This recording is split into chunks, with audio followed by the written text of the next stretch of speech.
약사의 아내 안톤 체호프 1886년 구불구불한 두 서너개의 거리로 이루어진 자그마한 비읍은 깊이 잠들어 있다. 얼어붙은 대기는 고요하다. 멀리 어디선가 아마 교회에서 가냘프고 높은 쉰 목소리로 개짖는 소리가 들려올 뿐이다. 곧 날이 밝으리라. 이미 오래전에 모두가 잠들었다. 비약국의 주인인 약사 체르노 모로딕의 젊은 아내만이 잠 못 들고 있다. 그녀는 벌써 3번이나 자리에 누웠지만 전혀 잠이 오지 않는다. 무슨 까닭인지 모른다. 그녀는 속옷만 입은 채 열린 창가에 앉아 거리를 내다보고 있다. 마음이 답답하고 따분해서 화가 났다. 너무 화가 나서 심지어 울고 싶기까지 하다. 그러나 왜 그런지는 모른다. 무슨 덩어리 같은 것이 가슴에 얹혀서 계속 목구멍으로 치밀어 오르는 것 같다. 그녀로부터 몇 걸음 떨어진 뒤쪽에서 남편이 벽을 향해 누운 채 달콤하게 코를 골고 있다. 탐욕스러운 벼룩이 콧잔등을 물어뜯었지만 그는 느끼지 못하고 심지어 미소까지 짓고 있다. 기침 감기에 걸린 읍내 사람들이 모두 자신의 약방에서 줄 서서 감기약을 사는 꿈을 꾸고 있기 때문이다. 지금은 주사를 놓거나 대포를 쏘거나 애무를 해도 그를 깨우지 못할 것이다. 약방이 읍내 변두리에 있어서 약사의 아내는 들판 멀리까지 볼 수 있다. 그녀는 동쪽 하늘 끝이 조금씩 하얘지며 마치 큰 불이 난 것처럼 다홍빛으로 물드는 모습을 바라보고 있다. 멀리 떨어진 관목숲 뒤에서 커다란 둥근 달이 불쑥 솟아오른다. 붉은 달이다.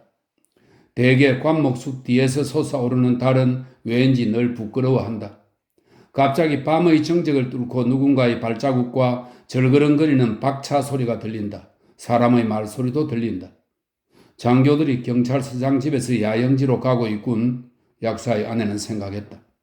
잠시 후 하얀 장교복을 입은 두 사람이 나타났다. 한 사람은 키가 큰 뚱보고 다른 한 사람은 키가 약간 작은 훌쭉이다. 그들은 울타리를 따라 한 걸음씩 느릿느릿 걸으면서 큰 소리로 무슨 이야기를 하고 있다. 두 사람은 약방 옆을 조용히 지나가면서 약방 창문을 바라보았다. 약 냄새가 나는데? 훌쭉이가 말했다. 약방이 있군. 아, 그래. 지난주에 피마자유를 사러 여기에 왔었어. 이곳 약사는 당나귀 턱에 싯듯한 표정을 하고 있었지. 무슨 턱이 그 모양인지. 바로 그런 턱을 한 삼손이 팔레스타인 사람들을 학살했었지. 그래. 나지막한 목소리로 뚱보가 말했다. 약사가 자는군. 약사 부인도 자고 있겠지. 옵테스퍼, 여기 약사 부인은 미인이야. 봤어. 내 맘에 쏙 들었었는데. 이봐, 그녀는 정말 당나귀 턱을 사랑할 수 있을까? 정말? 아니, 아마 사랑하지 않을 거야. 의사는 약사가 가엾다는 듯한 표정을 지으며 한숨을 내쉬었다. 지금 부인이 창문 뒤에서 자고 있어. 옵테스퍼, 알겠어? 더워서 사지를 쭉 펴고 누워 있겠지. 입을 반쯤 벌리고 한쪽 다리를 침대에 늘어뜨린 채. 아마 그 멍청한 약사는 이 보물에 대해 아무것도 모를 거야. 아마 그자에겐 여자나 페놀병이나 마찬가지겠지. 이봐, 어때? 장교가 걸음을 멈추며 말했다. 잠깐 약국에 들러 뭐라도 살까? 약사 부인을 볼지도 몰라. 무슨 뚱딴지 같은 생각이야. 밤인데. 그게 어때서? 밤에도 약은 팔아야 해. 자, 들어가자고. 그럴까? 약사의 아내는 커튼 뒤에 숨어서 둔탁한 벨 소리를 들었다. 여전히 달콤하게 코를 골며 미소를 짓고 있는 남편을 힐끗 쳐다보고 나서 그녀는 재빨리 옷을 걸치며 맨발에 실내화를 신고 약방으로 달려갔다. 유리문 뒤에 두 그림자가 보였다. 약사의 아내는 램프 불을 켜고 자물쇠를 따라 문 쪽으로 급히 걸어갔다. 이미 그녀는 전혀 따분하지 않고 화가 치밀지도 않고 울고 싶지도 않았다. 그저 심장이 두근거릴 뿐이었다. 뚱보 의사와 마른 옵테소프가 들어왔다. 이제야 그들을 자세히 살필 수 있었다. 배가 불룩한 의사는 그 무수레한 얼굴에 턱수염을 기르고 동작이 굼떴다. 그가 조금만 움직여도 가운이 터지는 소리가 나고 얼굴에 땀이 났다. 장교는 발그레한 얼굴에 수염이 없고 여자 같은 모습에 영국산 채찍처럼 몸이 유연했다. 뭘 사시게요? 가슴이 옷깃을 여미면서 약사의 아내가 물었다.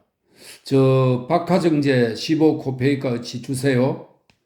약사의 아내는 천천히 약장에서 통을 꺼내 저울에 달기 시작했다. 두 사람은 눈도 깜빡이지 않고 그녀의 등을 바라보았다.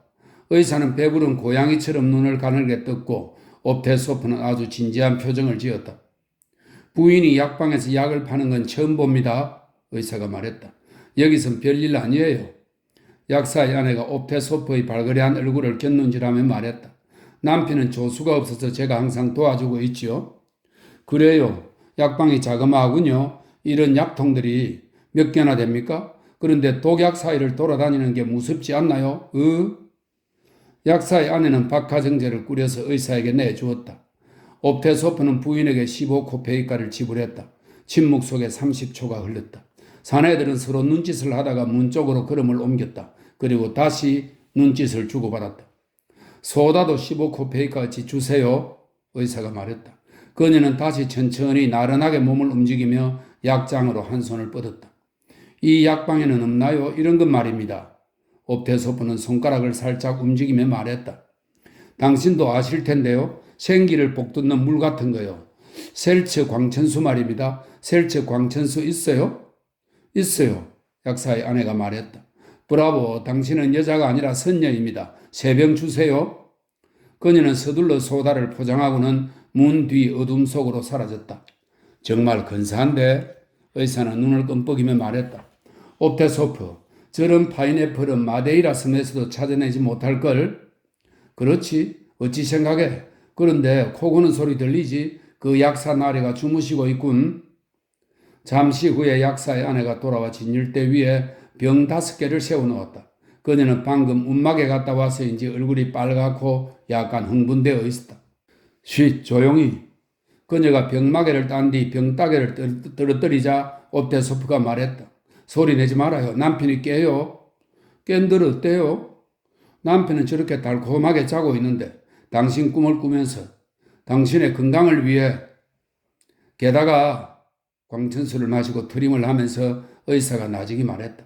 남편들이란 답답한 작자들이죠. 항상 잠이나 자면 좋으려면 이물에 붉은 포도주가 있으면 더 좋을 텐데 또 뭘 생각해내실까? 약사의 아내가 웃었다. 정말 좋을 텐데 약방에서 술을 팔지 않은 게 유감이야. 그런데 당신은 약처럼 술도 팔아야만 해요. 여기 비눔갈리시움 루브룸 있나요? 이건 프랑스의 붉은 포도주를 말합니다. 있어요. 그럼 됐어요. 그걸 주세요. 그걸 이리 가져와요. 얼마나 드릴까요? 충분히 줘요. 먼저 1온스씩 물에 다 줘요. 그러고 나서 두고 보죠. 옵테소프, 그렇지. 처음에 물을 섞고 그 다음에 물 없이. 의사와 옵테소프는 진열대 옆에 앉아 모자를 벗고 붉은 포도주를 마시기 시작했다. 사실 말이지 술은 가장 더러운 겁니다. 그러나 당신 같은 미인 앞에서는 술은 신주와 같죠. 부인, 당신은 매혹적입니다. 마음속으로 당신의 손에 키스를 보냅니다. 마음이 아니라 진짜 당신 손에 키스할 수 있다면 어떤 희생도 감수하겠어요. 옵테소프가 말했다. 맹세해요. 나는 목숨이라도 바치겠어요. 그런 말씀하지 마세요. 그녀는 낯을 붉히고 정색을 하며 말했다. 그러나 당신은 정말 애교 만점이야? 의사는 눈을 칩들고 능청스럽게 그녀를 바라보면서 껄껄 웃어댔다. 아름다운 두 눈이 쏘는 것 같다. 피웅피웅 축하합니다. 당신이 이겼어요. 우린 적사했습니다. 약사의 아내가 그들의 불그레한 얼굴을 바라보고 잡담을 들으면서 곧 활기를 띠기 시작했다. 이제 그녀는 즐겁기까지 했다. 그녀는 대화에 끼어들어 깔깔대고 심지어 애교도 들었다. 사내들이 끈질긴 요청으로 2온스가량의 붉은 포도주를 마시기도 했다. 장교님들, 야영지에서 좀 더 자주 읍내로 나오세요. 그녀가 말했다. 여긴 정말로 지루해요. 정말 죽을 지경이에요. 그러실 테죠. 의사는 무척 놀랐다. 당신 같은 미인이 자연의 기적이 벽촌에 파묻혀 있다니. 그리보예도프는 벽촌으로 사라토프로라고 멋지게 표현했죠. 그런데 일었을 때가 되었네요. 알게 돼서 무척 기쁩니다. 모두 얼마죠? 약사의 아내가 천장을 향해 두 눈을 치켜뜨고 오랫동안 입술을 움직였다. 12루블 48코페이카예요? 그녀가 말했다. 옵테소프는 주머니에서 두툼한 지갑을 꺼내어 오랫동안 돈을 센 뒤 값을 지불했다. 당신 남편은 달콤하게 자는군요. 꿈을 꾸며. 옵테소프는 헤어지면서 약사 아내의 손을 잡고 중얼거렸다. 저는 실없는 말을 듣는 걸 좋아하지 않아요. 어째서 실없다 하시죠? 반대로 절대 실없는 말이 아닙니다. 젊었을 때 젊었던 사람은 행복하다고 셰익스피어도 말했어요. 손을 놓으세요. 마침내 두 사내는 오랫동안 이야기하고 나서 약사 아내의 손에 키스하고 마치 무언가 잊어버린 것이 없는지 한참 생각하다가 우물쭈물하며 약방에서 나왔다. 그녀는 재빨리 침실로 달려가서 창문 곁에 앉았다. 그녀는 의사와 옵테소프가 약방을 나가서 천천히 20걸음쯤 걷다가 멈춰서서 무엇라고 속삭이는 모습을 보았다. 무슨 말일까? 그녀의 심장이 두근거리고 관자놀이도 빠르게 뛰었다. 그 이유는 그녀 자신도 모른다. 마치 저 두 사람이 속삭이면서 자기 운명을 결정이라도 하는 듯 심장이 세차게 고동쳤다. 5분쯤 지나서 의사는 옵테소프와 헤어져서 앞으로 걸어가고 옵테소프는 약방 쪽으로 되돌아왔다. 그는 한두 번 약방 옆을 왔다 갔다 했다. 문가에 멈춰섰다가 다시 걸음을 돌렸다. 마침내 조심스럽게 벨이 울렸다. 뭐야? 누가 왔어? 약사의 아내는 벼랑간 남편의 목소리를 들었다. 벨 소리가 나는데 못 들었어? 약사가 음하게 말했다. 도무지 질서가 없단 말이야. 그는 일어나서 잠옷을 걸치고 반쯤 잠에 취한 채 몸을 흔들며 실내화를 끌고 약방으로 갔다. 뭘 드릴까요? 그가 옵테소프에게 물었다. 박하정제 15코페이카 어찌 주세요? 계속 코를 씩씩거리며 하품을 하고 그러면서도 졸고 있는 약사는 판매대에 무릎을 부딪히며 약장으로 가서 약통을 끄집어냈다. 2분쯤 지나서 약사의 아내는 옵테소프가 약방에서 걸어 나오는 것을 보았다. 그리고 몇 걸음 걸어가다가 먼지 쌓인 길 위에 박하정제를 던져버리는 것을 보았다. 골목에서 의사가 그를 향해 걸어왔다. 다시 만난 두 사람은 손짓을 해대며 아침 안개 속으로 사라졌다. 난 너무 불행해. 다시 잠자리에 들려고 재빨리 옷을 벗는 남편을 표독스럽게 쳐다보면서 약사의 아내가 말했다. 아, 난 너무 불행해. 갑자기 쓰라린 눈물을 흘리며 그녀가 되뇌었다. 아무도 몰라.